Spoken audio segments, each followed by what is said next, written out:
Welcome to learning via online. আজকে অনেকদিন পর একটা ইতিহাসের ভিডিও নিয়ে এলাম, আরও ক্লাস 10-এর ইতিহাসের রিভিশন ক্লাস, প্র্যাকটিস ক্লাস বলতে পারো। অনেকদিন ধরে খুব কম ভিডিও ছাড়া হচ্ছে, কারণ খুব ব্যস্ততার মধ্যে রয়েছি, তাই জন্য। তো আজকের এই ভিডিওটা, আজকের ক্লাসটা খুব গুরুত্বপূর্ণ ক্লাস 10-এর ইতিহাসের। ঠিক আছে, টেস্টের জন্য এবং মাধ্যমিকের জন্য একটা রিভিশন ক্লাস হবে তোমাদের অধ্যায় 3 থেকে, যেটা অধ্যায় নাম হচ্ছে প্রতিরোধ বিদ্রোহ বৈশিষ্ট্য পর্যালোচনা। এই অধ্যায় থেকে তোমাদের 2 মার্কসের যে 25টি প্রশ্ন মোটামুটি আমি রেখেছি, 25টি মনে হয় রেখেছি, ওগুলো 2 নম্বরের বটে, এবং সেগুলোকে প্র্যাকটিস করাবো তোমাদের সামনে আজকে। ঠিক আছে, ভিডিওটি একটু বড় হতে পারে, অবশ্যই পুরোটা দেখার চেষ্টা করবে, কারণ খুব গুরুত্বপূর্ণ হবে। আর শর্ট প্রশ্ন তোমরা অনেকে জানো যে 2 নম্বর 1 নম্বরের প্রশ্নগুলো খুব অতটা সাজেশন দেওয়া একদমই উচিত নয়। সাজেশন বললেই চলে না, এর কোনো সাজেশনই হয় না। এর জন্য তোমাদেরকে পুরো টেক্সট বইটা ভালো করে পড়তে হবে, তাই তো। 2 মার্কসে তোমাদের নাম্বার পড়ে মাধ্যমিকে এবং টেস্টে 2x11 অর্থাৎ 22, তোমার 11টার 2 নম্বরে প্রশ্ন থাকবে, করতে হবে। ঠিক আছে, তাহলে চলো শুরু করছি। আজকের এই চ্যাপ্টার থেকে করে দেবো, তারপরে আরও অন্য চ্যাপ্টারের 2 নম্বরের কোশ্চেন নিয়ে আসবো, শুধু প্র্যাকটিস করাবো, এবং বাকিগুলো যে প্রশ্ন সেগুলো তোমাদেরকে করতে হবে বই থেকে পড়ে। তাহলে শুরু করি আজকে ক্লাস। তাহলে 2-3টি বাক্য উত্তর দাও। ঠিক আছে, তো তোমাদের সামনে প্রথম প্রশ্ন যেটা রাখলাম সেটা হলো, ভারতের ব্রিটিশ শাসন প্রতিষ্ঠার পর সংগঠিত উল্লেখযোগ্য কৃষক ও উপজাতি বিদ্রোহগুলির নাম লেখো। 2 মার্কসের প্রথম প্রশ্ন তোমাদের সামনে রেখেছি আমি, রাইট। তাহলে উত্তরটা আলোচনা করি। ভারতে ব্রিটিশ শাসন প্রতিষ্ঠার পর সংগঠিত উল্লেখযোগ্য কৃষক ও উপজাতি বিদ্রোহগুলি হল: প্রথম, সন্ন্যাসী ফকির বিদ্রোহ, চুয়ার বিদ্রোহ, রংপুর বিদ্রোহ, ভিল বিদ্রোহ, ফরাজি আন্দোলন, পাগলপন্থী বিদ্রোহ, ওয়াহাবি আন্দোলন, কোল বিদ্রোহ, সাঁওতাল বিদ্রোহ, নীল বিদ্রোহ, পাবনা বিদ্রোহ বা মুন্ডা বিদ্রোহ। এই বিদ্রোহগুলি কি ছিল? ব্রিটিশ শাসন প্রতিষ্ঠার পর উল্লেখযোগ্য যে কৃষকদের বিদ্রোহ, সেগুলি হলো এই বিদ্রোহগুলি, যার সাহায্যে তারা ব্রিটিশের মোকাবিলা করেছিল, রাইট। প্রথম প্রশ্ন আশা করি বোঝা গেল। 2 নম্বরের প্রশ্ন আছে, ঔপনিবেশিক শাসনকালে জমিদাররা কৃষকদের উপর কিভাবে অত্যাচার চালাতো? ঔপনিবেশিক শাসনকালে জমিদাররা কৃষকদের ওপর উচ্চ হারে ভূমি রাজস্ব আরোপ করতো। ঠিক আছে, শাসনকালে যখন জমিদাররা, যারা বড় জমিদার ছিল, তারা কি করতো? কৃষকদের উপর, নিম্নমানের কৃষকদের বা গরিব দরিদ্র কৃষকদের ওপর উচ্চ হারে ট্যাক্স, ভূমি রাজস্ব আরোপ করতো। ভূমি রাজস্ব ছাড়াও অন্যান্য বেশ কিছু নতুন কর আরোপ করতো। তিনি রাজস্ব ও অন্যান্য কর আদায়ে কৃষকদের ওপর অত্যাচার চালাতো, এবং কর দিতে ব্যর্থ হলে কৃষকদের জমিতে উৎখাত করতো। অর্থাৎ এই বিষয়টি মনে রাখতে হবে যে এই করটি কী হতো? তার উপর বাড়ি দেওয়া হতো, ধার্য করে দেওয়া হতো। এর ফলে কিন্তু অনেক সমস্যা কৃষকদের দেখা যায়, এবং এই 4টি বৈশিষ্ট্য দিয়েছি ভালো করে, শুধু কর নিয়ে আছে, রাজস্ব আদায় এবং কর নিয়ে আছে, তাই জন্য ভালো করে এটা পড়তে হবে, তাই না? ওকে, 3 নম্বর প্রশ্ন কি আছে দেখো, কবে প্রথম ভারতীয় অরণ্য আইন ও দ্বিতীয় ভারতীয় অরণ্য আইন পাশ হয়? প্রথম ভারতীয় অরণ্য আইন পাশ হয় 1865 খ্রিস্টাব্দে, দ্বিতীয় অরণ্য আইন পাশ হয় 1878 খ্রিস্টাব্দে। আচ্ছা, এই প্রথম ভারতীয় অরণ্য আইন এবং দ্বিতীয় ভারতীয় অরণ্য আইনে কী কী পদক্ষেপ নেওয়া হয়েছিল তোমরা জানো? যদি জেনে থাকো কমেন্টে জানাও, তাই না? আমি বলে দিচ্ছি তোমাদেরকে, চাপের কিছু নেই। প্রথম অরণ্য আইনে যে পদক্ষেপ নেওয়া হয় সেটি হলো তোমার ভারতে অরণ্য সম্পদের উপর ভারতীয়দের অধিকার খর্ব করা হয়। ঠিক আছে, এবং যে সরকার অরণ্যকে সংরক্ষণের আওতায় এনে নিজের নিয়ন্ত্রণ বৃদ্ধি করে। সরকার ঘোষণা করে যে অরণ্যে ঘেরা যে কোনো ভূমি হলো সরকারের সম্পত্তি। এটা হবে তোমার নিয়েছিল কখন বলো তো? এটা নিয়েছিল প্রথম ভারতীয় অরণ্য আইনে, তাই তো। আর দ্বিতীয় ভারতীয় অরণ্য আইনে যে পদক্ষেপ নেওয়া হয়েছিল সেগুলো বলে দেবো তোমাদেরকে, চাপের কিছু নেই। দ্বিতীয় অরণ্য আইনে তোমার হয়েছিল সরকার অরণ্যের উপর নিজের অধিকার আরও প্রতিষ্ঠিত করে, অর্থাৎ প্রথমে যারা করেছিল সেটার থেকে আরও ভবিষ্যতে দ্বিতীয় অরণ্য আইনে আরও ভালো করে সেটাকে সুপ্রতিষ্ঠিত করে, এবং কী করে আদিবাসীদের কাছ থেকে অরণ্যের অধিকার কেড়ে নেওয়া হয়। এইটা একটা জিনিস করেছিল, যে আদিবাসীদের কাছ থেকে অরণ্যের অধিকার কেড়ে নিয়েছিল। এটি ছিল প্রথম দ্বিতীয় অরণ্য আইন নিয়ে যে পদক্ষেপ নিয়েছিল, সেগুলো বলে দিলাম। আর একটা কথা বলে দিচ্ছি, এই ভিডিওতে এই পিডিএফে যে লেখাগুলো আছে সেগুলো ছাড়াও যে আমি লেখাগুলো বলে যাবো, যে কথাগুলো বলে যাবো, সেগুলো তোমরা নোট ডাউন করে নেবে, কারণ এই ভিডিওতে যা যা বলা হবে সব ইম্পর্টেন্ট, তাই না? তাহলে তোমরা এগুলো সব নোট ডাউন করে নেবে, রাইট। ওকে, কোশ্চেন নাম্বার 4, 1878 খ্রিস্টাব্দে অরণ্য আইনকে কটি স্তরে ভাগ করা হয় এবং ভাগগুলি কী কী? 1878 খ্রিস্টাব্দে অরণ্য আইনকে 3টি স্তরে ভাগ করা হয়। ভাগগুলি হলো সংরক্ষিত বা রিজার্ভড, 2 হচ্ছে সুরক্ষিত বা প্রোটেক্টেড, 3 হচ্ছে অশ্রেণীবিভক্ত বা আনক্লাসিফাইড। এই 3টি স্তরে অরণ্য আইনকে ভাগ করা হয় 1878 খ্রিস্টাব্দে। কোশ্চেন নাম্বার 5, বিদ্রোহ কাকে বলে? বিদ্রোহের একটি উদাহরণ দাও। কোনো প্রচলিত ব্যবস্থার পরিবর্তনের দাবিতে বিরোধী জনগোষ্ঠীর আন্দোলন সাধারণভাবে বিদ্রোহ নামে পরিচিত। এটি যে বিদ্রোহের একটি সংজ্ঞা, যে প্রচলিত ব্যবস্থার পরিবর্তনের দাবিতে বিরোধী জনগোষ্ঠীর আন্দোলন সাধারণভাবে বিদ্রোহ নামে পরিচিত। বিদ্রোহের একটি উদাহরণ হলো নীলকরদের বিরুদ্ধে বাংলার কৃষকদের পরিচালনায় 1859 খ্রিস্টাব্দে সংগঠিত নীল বিদ্রোহ। এটি একটি বিদ্রোহের উদাহরণ। নীল বিদ্রোহ আছে, গাদা বিদ্রোহ, পাবনা বিদ্রোহ, সাঁওতাল বিদ্রোহ, সন্ন্যাসী ফকির বিদ্রোহ, চুয়াড় বিদ্রোহ, ঠিক আছে, এরকম গাদা বিদ্রোহ রয়েছে। এটা একটা উদাহরণ এমনিভাবে লিখতে হবে, যদি উদাহরণ খুঁজে তো এভাবে লিখবে যেমন লিখেছি আমি। নম্বর 6, চুয়াড় কারা ছিল অথবা কোন বিদ্রোহ চুয়াড় বিদ্রোহ নামে পরিচিত? চুয়াড় বিদ্রোহ নিয়ে আমরা একটা বড় প্রশ্ন লিখিয়ে দিয়েছি অলরেডি, এবং সেখানে আলোচনা করা হয়েছে সম্পূর্ণভাবে। এখানে 2 নম্বরের জন্য আমি আলোচনা করে দিচ্ছি। চুয়াড় কারা ছিল? চুয়াড় বা চোয়াড় ছিল বাংলার একটি আদিবাসী সম্প্রদায়। তারা বর্তমান মেদিনীপুর জেলার উত্তর পশ্চিমাংশ, বাঁকুড়া জেলার দক্ষিণ পশ্চিমাংশে বসবাস করত। বর্তমানে যেটি এখন মেদিনীপুর জেলার উত্তর পশ্চিমাংশ এবং বাঁকুড়া জেলার যেটি দক্ষিণ পশ্চিমাংশ বর্তমানে প্রেজেন্টে, সেখানে তারা বসবাস করত। অষ্টাদশ শতকের দ্বিতীয়ার্ধে চুয়াড়রা ইংরেজদের শোষণ ও অত্যাচারের বিরুদ্ধে যে বিদ্রোহ শুরু করে তা চুয়াড় বিদ্রোহ নামে পরিচিত। রাইট, ওকে। নাম্বার 7, কোন অঞ্চলকে জঙ্গলমহল বলা হয়? ধলভূম, বাঁকুড়া, মেদিনীপুর এবং দক্ষিণ পশ্চিম বাংলার কিছুটা অঞ্চল নিয়ে জঙ্গলমহল গঠিত। কিছু অঞ্চলে জঙ্গলমহল গঠিত। এটি ছিল কৃষিজীবী চুয়াড় জাতীয় অধ্যুষিত অঞ্চল। চুয়াড় বিদ্রোহের পর ইংরেজরা বিষ্ণুপুর শহরকে কেন্দ্র করে এই দুর্গম বনাঞ্চলটিকে জঙ্গলমহল 1800 খ্রিস্টাব্দের নামে হবে না, সরি 1800 খ্রিস্টাব্দে নামে একটি বিশেষ জেলা গঠন করে, যেটি জঙ্গলমহল নামে পরিচিত। রাইট। আচ্ছা, এছাড়াও যদি কোশ্চেন পড়ে যদি ঔপনিবেশিক বাংলায় কয়েকটি উপজাতি কৃষক বিদ্রোহের নাম লেখো, তখন তোমরা লিখতে পারো চুয়াড় বিদ্রোহ, এবং তার পাশাপাশি ব্র্যাকেটে তোমরা তাদের সালগুলো মেনশন করে দিতে পারো। যেমন চুয়াড় বিদ্রোহ ছিল কত? 1767 থেকে 1798 এবং 99 পর্যন্ত হয়েছিল। ঠিক আছে, 98-99 খ্রিস্টাব্দ পর্যন্ত হয়েছিল। এবং তারপরে ভিল বিদ্রোহ, যেটা আমরা পড়বো, ভিল কারা, যে ভিল বিদ্রোহ সেটি হয়েছিল 1819 খ্রিস্টাব্দে।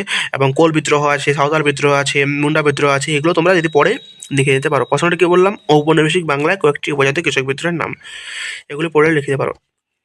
আচ্ছা দেখো, নেক্সট কোয়েশ্চেন, ভিল কারা? নাম্বার 8, ভিল হলো ভারতের একটি উল্লেখযোগ্য আদিবাসী বা উপজাতি সম্প্রদায়। পশ্চিম ভারতের বর্তমান ও গুজরাট, মহারাষ্ট্রের খানদেশ সদর সংলগ্ন সুবিস্তৃত অঞ্চলে ভিল জাতির একটি বংশ বসবাস করত। রাইট, এটি ছিল ভিল। দিকু কাদের বলা হতো? ছোটনাগপুর সাঁওতাল অধ্যুষিত অঞ্চলে আগত বহিরাগত জমিদার, মহাজন, ব্যবসায়ীদের দিকু বলা হতো। ঠিক আছে। সিধু, নাম্বার 10, সিধু ও কানু কবে কোথায় স্বাধীন রাজ্য প্রতিষ্ঠার কথা ঘোষণা করে? সিধু ও কানুর নেতৃত্বে প্রায় 10,000 সাঁওতাল 1855 খ্রিস্টাব্দে 30 জুন ভাগনাডিহির মাঠে জড়ো হয়। সেখানে সিধু ও কানু শোষণমুক্ত স্বাধীন সাঁওতাল রাজ্য প্রতিষ্ঠার কথা ঘোষণা করেন। রাইট। আর এখান থেকে এরকম প্রশ্ন পড়তে পারে যে সাঁওতাল বিদ্রোহের সূচনা প্রথম কোথায় হয়, বা কোন মাঠে? ভাগনাডিহির মাঠে কোন বিদ্রোহের সূচনা হয়? সাঁওতাল বিদ্রোহের সূচনা হয়। তারপরে সেই বিদ্রোহ কোন বছর হয়? সেই বিদ্রোহ 1855 থেকে 56 খ্রিস্টাব্দে সাঁওতাল বিদ্রোহ হয়। সকলে জানো এটা। রাইট। আচ্ছা, এখান থেকে আরও প্রশ্ন পড়তে পারে কেনারাম কি, বেচারাম কি, যেগুলো আমি তোমাদের আলোচনা করে দিয়েছি অলরেডি আগে একটা লং কোশ্চেনে। ঠিক আছে, লং কোশ্চেনের আলোচনা করে দিচ্ছি, সেটা সাধারণত তোমার সাঁওতাল বিদ্রোহ নিয়ে হবে। এবং কেনারাম কি, বেচারাম কি, তারপরে ব্যবসায়ী সাঁওতালদের কীভাবে শোষণ করা হতো, কীভাবে শোষণ করতো তোমার ব্রিটিশরা, কেনারাম ব্যবহার করে, বেচারাম ব্যবহার করে, বাটখারা ব্যবহার করে, এগুলো কীভাবে ব্যবহার করে তারা শোষণ করতো সাঁওতালদের, তাদের সম্পূর্ণ আলোচনা আমি করে দিয়েছি একটা লং কোশ্চেনে। যারা দেখোনি অবশ্যই দেখে নাও। নাম্বার 11, খুব ইম্পর্টেন্ট কিন্তু যেগুলো বলছি আমি। বিরসা মুন্ডা কে ছিলেন? বিরসা মুন্ডা ছিলেন মুন্ডা বিদ্রোহের 1800 মুন্ডা বিদ্রোহে, দেখো আমি সব মানে বিদ্রোহের সালগুলো তোমাদের মেনশন করে দিয়েছি। 1899 থেকে 1900 খ্রিস্টাব্দের মধ্যে মুন্ডা বিদ্রোহ হয়েছিল, এবং তিনি বিরসা মুন্ডা ছিলেন ওই মুন্ডা বিদ্রোহের প্রধান নেতা। তিনি এক নতুন ধর্ম প্রচার করে মুন্ডাদের ঐক্যবদ্ধ করে মুন্ডাদের খাজনা দেওয়া বন্ধ এবং বিদেশিদের বহিষ্কারের নির্দেশ দেন। তিনি স্বাধীন মুন্ডারাজ প্রতিষ্ঠার কোথাও ঘোষণা করেন। তার নেতৃত্বে 1899 খ্রিস্টাব্দে এই বিদ্রোহ প্রবল আকার নেই। শেষ পর্যন্ত ব্রিটিশ বাহিনী দমন করে এবং বিরসার কারাদণ্ড হয়। তাহলে তার বিদ্রোহে এই মুন্ডা বিদ্রোহ শুরু হয়, এবং এই মুন্ডা বিদ্রোহে কি মানে অতটা ব্রিটিশ বাহিনীর পক্ষে তারা গুরুতর প্রভাব ফেলতে পারেনি। এর ফলে কি হয় যে শেষ পর্যন্ত ব্রিটিশ বাহিনী বিদ্রোহ দমন করে, মুন্ডা বিদ্রোহ দমন করে, এবং এই আমাদের বিরসা মুন্ডার কারাদণ্ড হয়। রাইট। নাম্বার 11, সন্ন্যাসী ফকির বিদ্রোহ ব্যর্থ হলো কেন? সন্ন্যাসী ফকির বিদ্রোহ ব্যর্থ হলো কেন? সন্ন্যাসী ফকির বিদ্রোহ 1763 থেকে 1800 খ্রিস্টাব্দের মধ্যে 1800 খ্রিস্টাব্দ পর্যন্ত হয়েছিল। এর ব্যর্থ হওয়ার কারণ কি? এর ব্যর্থ হওয়ার কারণগুলি প্রথমত হচ্ছে এই বিদ্রোহে অংশগ্রহণকারীদের মধ্যে অনেকে ছিল বাংলার বাইরে থেকে, তাই বাংলা তাদের জনভিত্তি ছিল দুর্বল। রাইট, প্রথম খুব গুরুত্বপূর্ণ পয়েন্ট এটা লিখলে হবে। 2 নম্বর, এই বিদ্রোহ শুরু থেকে ক্ষুদ্র অঞ্চলে সীমাবদ্ধ ছিল। এই বিদ্রোহ শুরু থেকে কিন্তু ক্ষুদ্র অঞ্চলগুলিতে সীমাবদ্ধ ছিল। সমাজে 3 নম্বর হচ্ছে সমাজের সর্বস্তরের মানুষের মধ্যে এই বিদ্রোহ জনপ্রিয় হতে পারেনি, শুরু থেকে যা দুর্বল ছিল। সমাজের সর্বস্তরের মানুষের মধ্যে এই বিদ্রোহ অতটা প্রভাব কিন্তু ফেলতে পারেনি, তাই এই বিদ্রোহ অতটা ভাবে সফল হয়নি এবং অনেকটা দুর্বল ছিল। রাইট। আচ্ছা, কোন আন্দোলন ওয়াহাবি আন্দোলন নামে পরিচিত? কোন আন্দোলন ওয়াহাবি আন্দোলন নামে পরিচিত? আব্দুল ওয়াহাব 1703 থেকে 92 খ্রিস্টাব্দ নামে জনৈক ব্যক্তি অষ্টাদশ শতকে আরব দেশে ইসলাম ধর্মে যে সংস্কার আন্দোলন শুরু করেন তা ওয়াহাবি আন্দোলন নামে পরিচিত।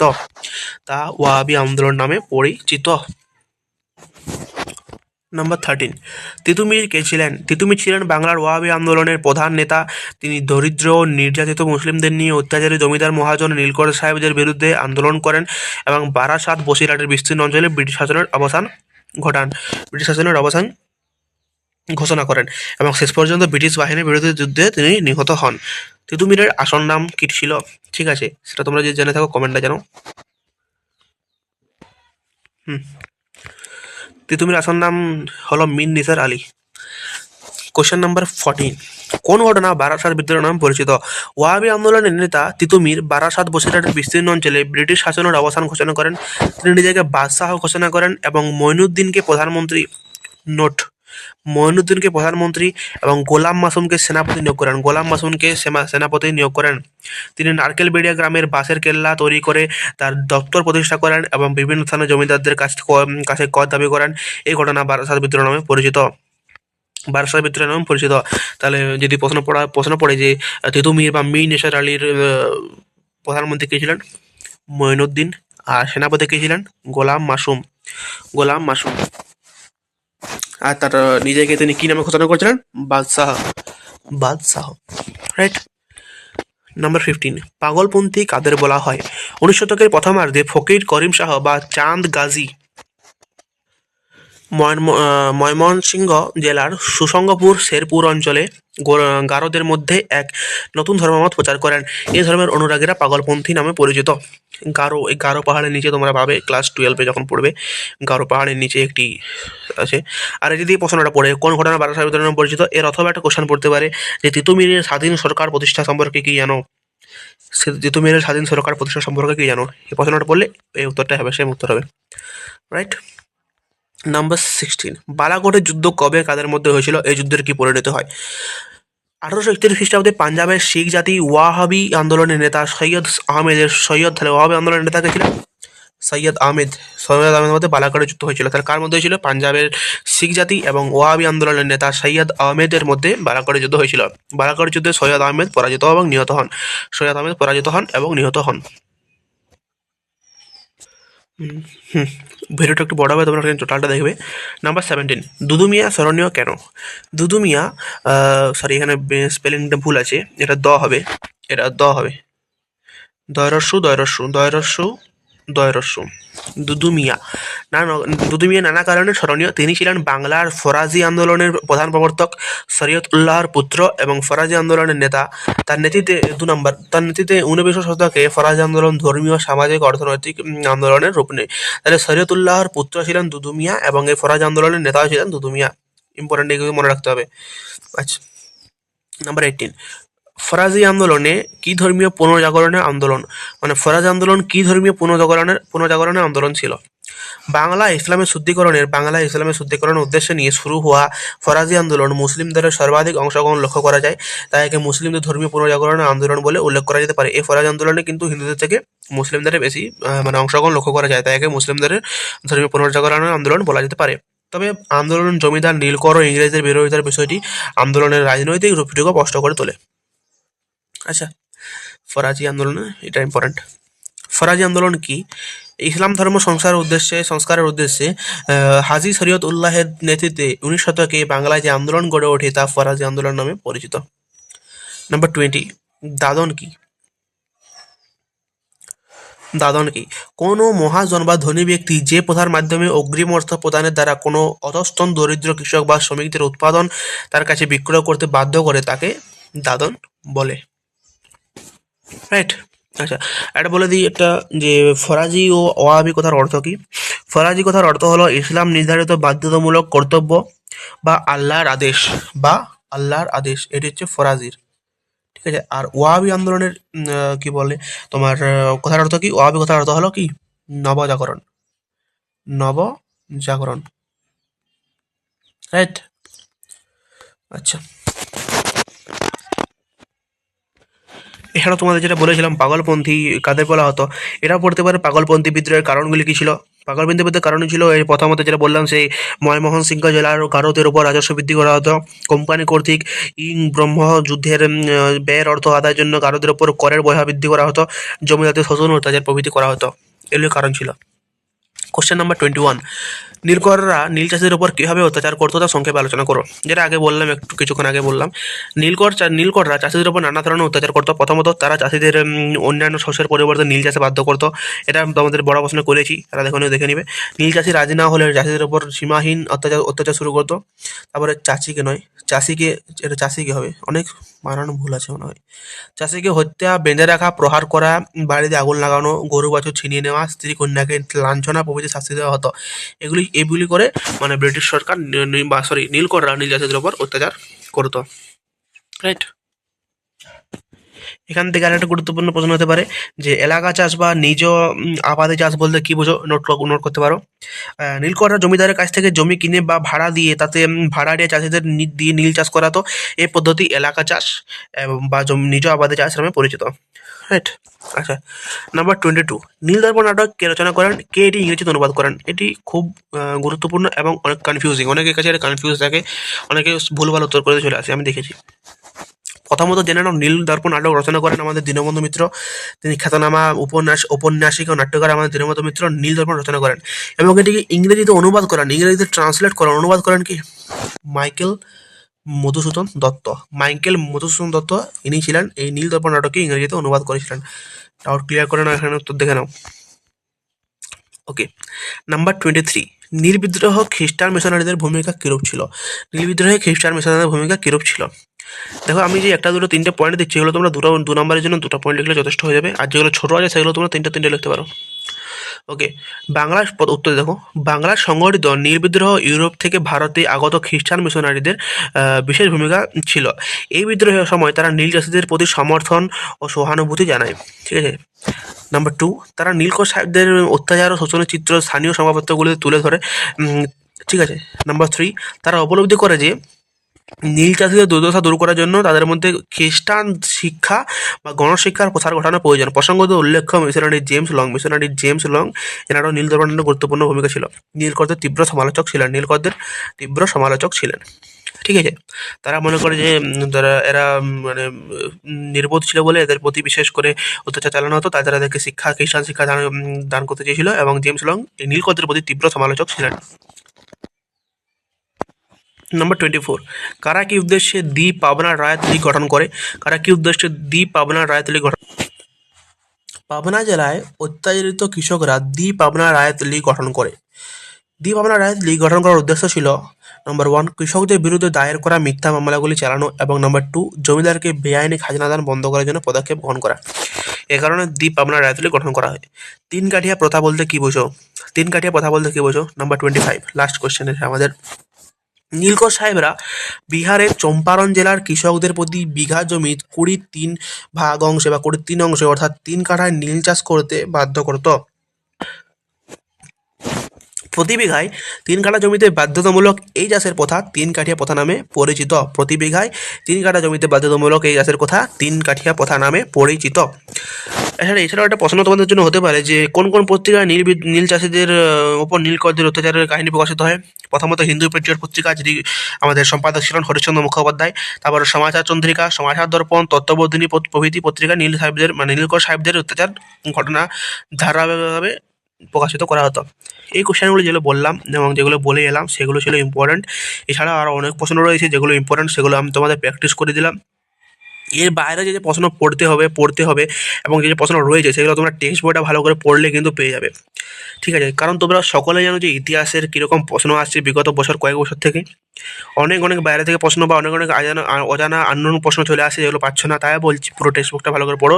এটা একটা রিভিশন ভিডিও ছিল, রিভিশন ক্লাস ছিল, যেগুলো তোমাদের উপকার হতে পারে অনেকটাই।